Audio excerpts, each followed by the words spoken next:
logic. In this lesson, we will try to understand recursion. So, what is recursion? Recursion is the phenomenon when the function calls itself. जब भी कोई function अपने आप को call करता है तो उसे रिकर्शन कहते हैं. ठीक है, जैसे कि अब मैं यहाँ पे सिंपल एक रिकर्शन का प्रोग्राम दिखाऊं तो मैंने एक फंक्शन बनाया सिंपल रेक के नाम से और इसमें एक वेरिएबल पास करा दिया और ये फंक्शन अपने आप को कॉल भी कर रहा है. ये कॉलिंग हुई और ये कॉलिंग किसकी है? खुद इसी फंक्शन की.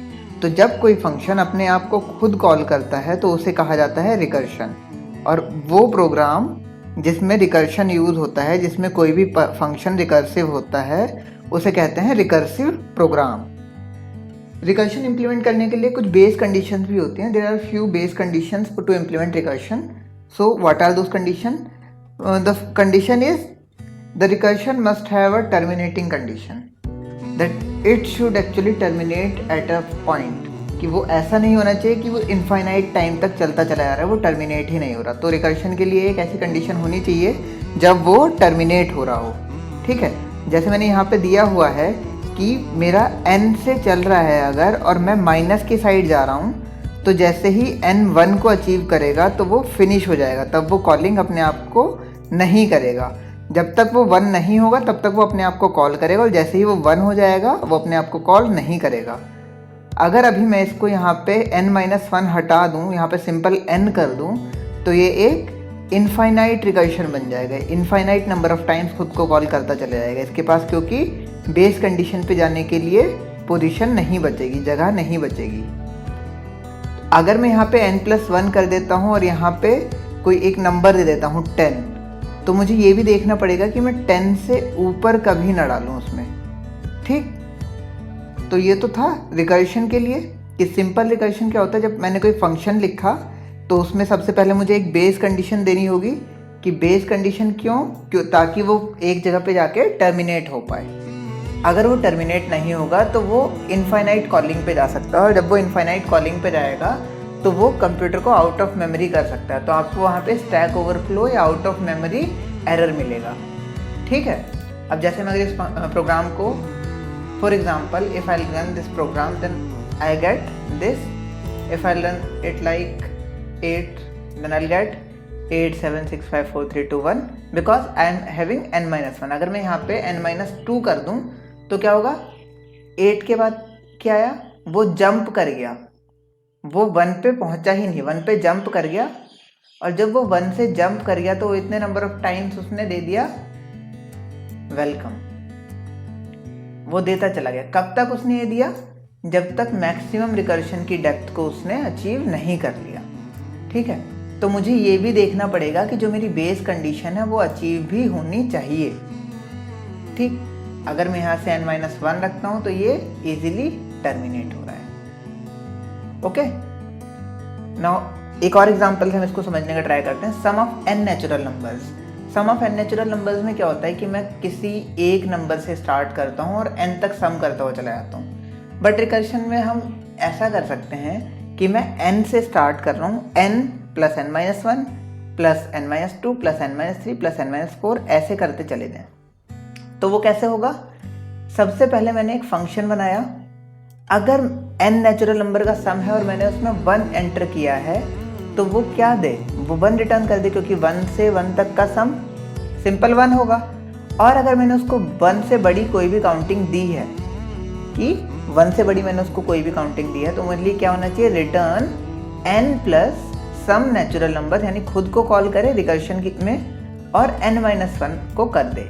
अब ये क्या हो रहा है? n, यानी कि जो करंट मेरा नंबर आएगा, फॉर एग्जांपल अगर मेरे पास पहले 5 आएगा, तो अगर यहाँ से पहले मेरे पास 5 आया तो पहले उसने 5 को इसमें ले लिया और प्लस करके इसने कॉल किसको कर लिया?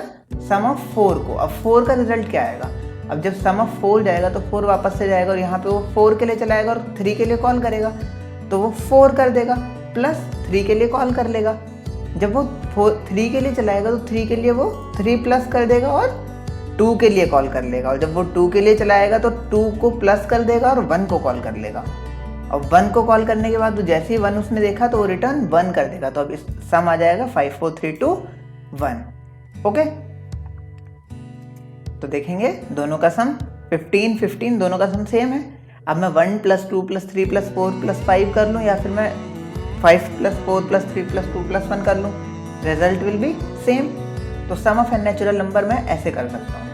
अगर आप यहाँ पे नोटिस करेंगे तो ये प्रोग्राम भी एक तरह से इनफाइनाइट लूप में, अगर आप यहाँ पे नोटिस करेंगे तो ये कोड भी एक तरह से इनफाइनाइट रिकर्सिव कॉलिंग में जा सकता है। कैसे कि अगर मैंने n की वैल्यू माइनस में दे दी तो मुझे क्या रिटर्न कराएगा उस टाइम पे, तो मुझे वो पर्टिकुलर चीज़ रिटर्न कराएगा और उसको नेगेटिव करता चला जाएगा तो रिकर्सिव कॉल में चला जाएगा।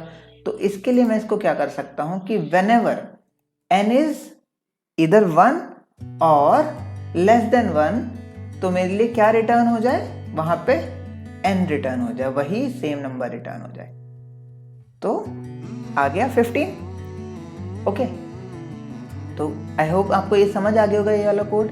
तो नेक्स्ट इज फैक्टोरियल वाला। अब इसमें क्या हुआ, पहले 5 के लिए उसने 5 को वहीं पे रखे रहा और रिटर्न तो वो तभी करेगा जब उसको इसका रिटर्न मिलेगा। अब इसका रिटर्न उसे मिलेगा कब, इसका रिटर्न होगा कि पहले वो 4 के लिए कॉल करेगा तो 4 फिर 3 के लिए कॉल करेगा, 3 2 के लिए कॉल करेगा, 2 1 के लिए कॉल करेगा। तो नीचे से पहले 1 वाला रिटर्न देगा 2 वाले को, तो वहाँ से 2 + 1, फिर वो रिटर्न देगा 3 वाले को तो 3 + 2 + 1, फिर वो रिटर्न देगा 4 वाले को तो 4 + 3 + 2 + 1, फिर वो रिटर्न देगा 5 वाले को तो 5 + 4 + 3 + 2 + 1। ठीक, सिमिलरली अगर मैं factorial of a number find करने का ट्राई करूं तो फैक्टोरियल ऑफ नंबर में क्या होगा, मेरे को सम की जगह सिंपली मल्टीप्लिकेशन लगाना है और मेरा फैक्टोरियल काउंट हो जाएगा। ठीक, तो मैंने जैसे 5 का फैक्टोरियल निकाला तो 5 का फैक्टोरियल आ गया।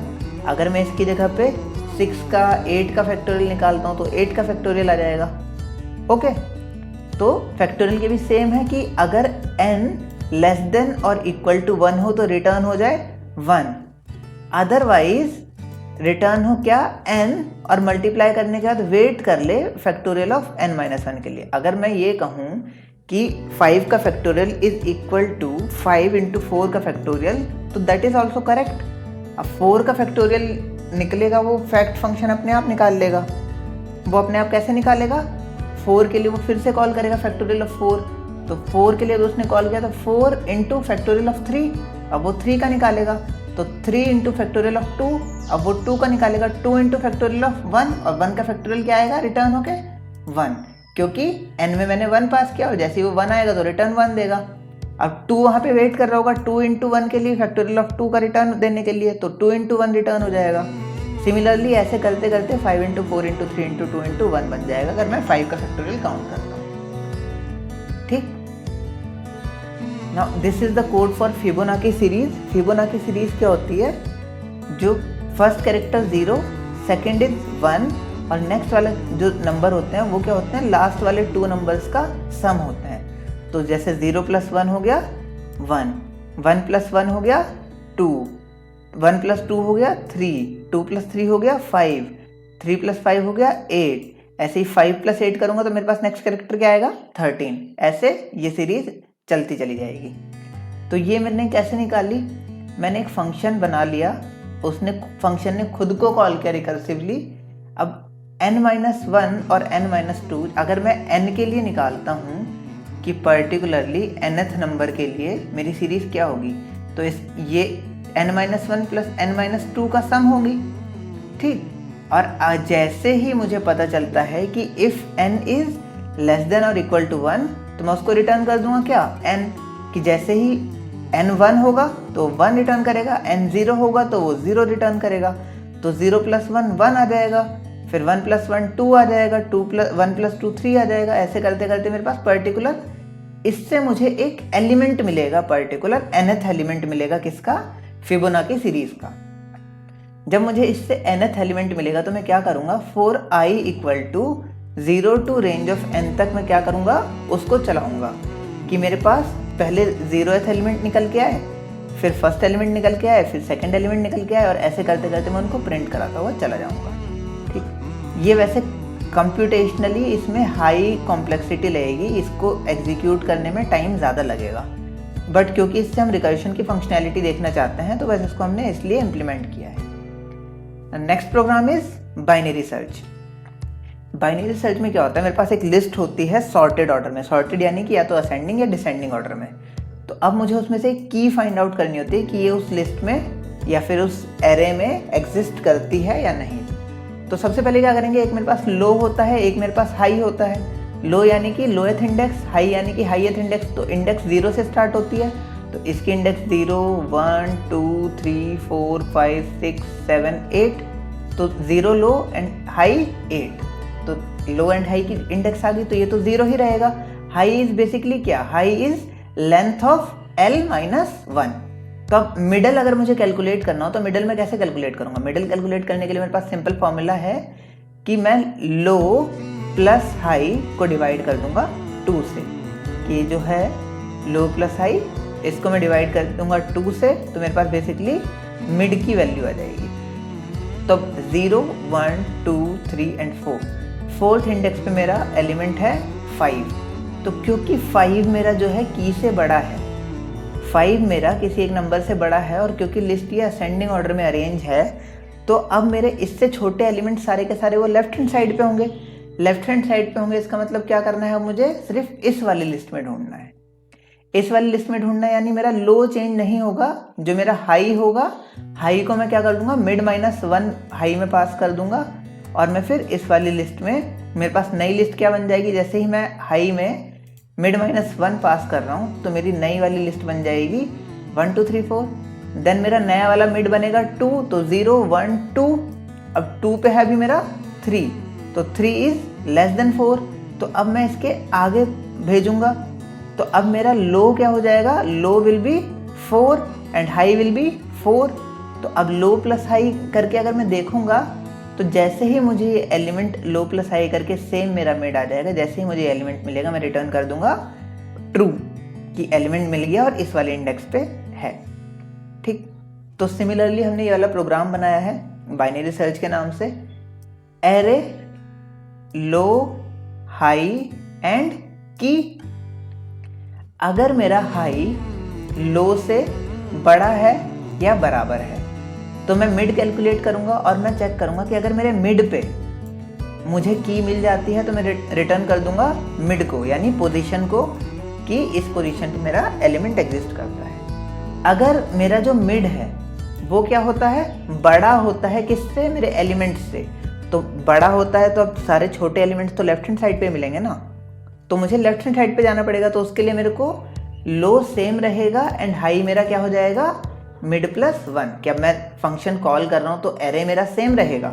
अब एरे में मैं लो से और मिड -1 तक ही तो ढूंढूंगा, मेरे को वहीं तक मिल जाएगा वो एलिमेंट, क्योंकि मिड से छोटा है। अगर मिड से बड़ा होता तो मैं कहाँ से कहाँ तक ढूंढता, मिड से बड़ा होता तो मैं मिड +1 से लेके हाई तक ढूंढता। तो ऐसे ही अगले में आया क्या, एल्स एरे मिड +1 से लेके मैंने हाई तक ढूंढा।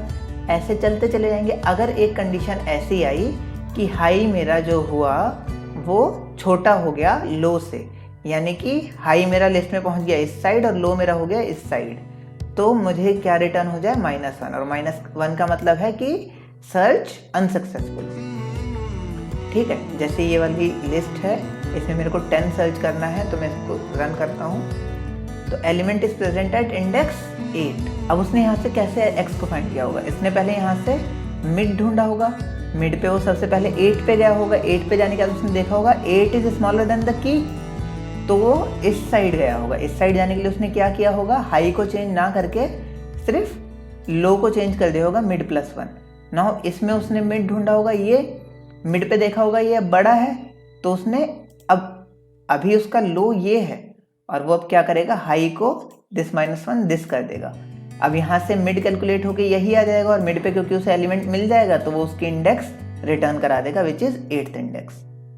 ओके, अगर मैं यहाँ पे 12 डालता हूँ, तो क्योंकि रिजल्ट से मेरा -1 मिला है मुझे, तो मिल जाएगा मुझे element is not present in the array.